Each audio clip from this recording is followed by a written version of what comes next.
A special convoy rumbles toward the edge of El Salvador's most secure zone. Armored vehicles flanked by rows of soldiers escort 2,000 prisoners, members of the country's most notorious gangs, down a barren strip of road, cameras rolling for the whole world to see. This is no ordinary transfer. It's a performance, carefully designed for maximum impact, displaying new power in a country long battered by violence. The prisoners, stripped to their boxers and with hands bound, trudge single file toward the newly built Terrorist Containment Center, or CECOT. Towering concrete walls rise above them, lined with sensors, electric wire, and watchtowers manned by guards armed with assault rifles. Inside, cameras track every movement. Silent and shirtless, these men, tattooed with the symbols of gangs like Barrio 18 and MS-13, enter a world built to contain them, their arrival documented and broadcast by the government as proof. There will be no more mercy. For more than 2 decades, El Salvador has been synonymous with chaos. Gangs have ruled neighborhoods, leaving thousands dead each year. Killings, kidnappings, extortion, terrorizing entire communities. Ordinary life vanished, the public cowered. But everything changed in 2019 when 37-year-old Nayib Bukele was elected president. Young, media-savvy, and determined, Bukele declared a full-scale war on organized crime. His operation was relentless, troops on every corner, sweeps through the cities.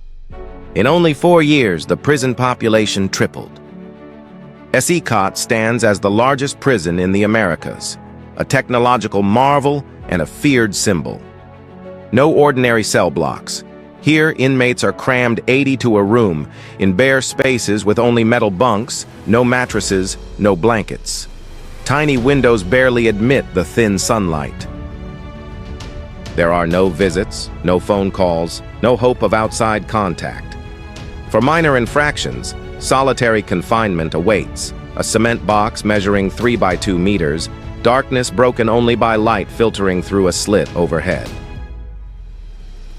To prevent any hint of rebellion, CECOT is wired with 250 cameras, guards are constantly drilled, and an armory is stocked with advanced assault weapons.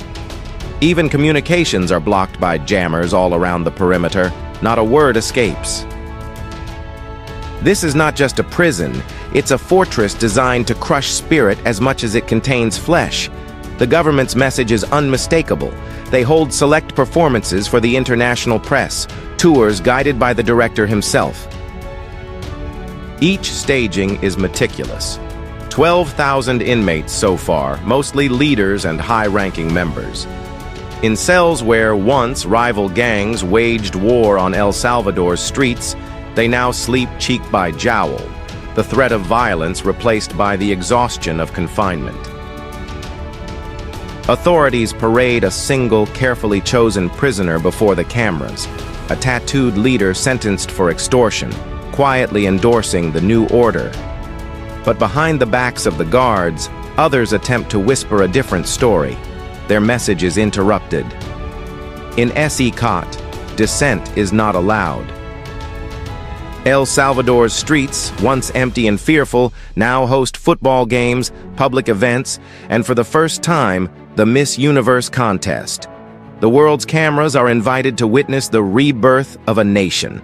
Beauty queens parade lakeside, the government's effort to show a new, safer El Salvador, a place where hope is restored, if only for those outside the prison walls.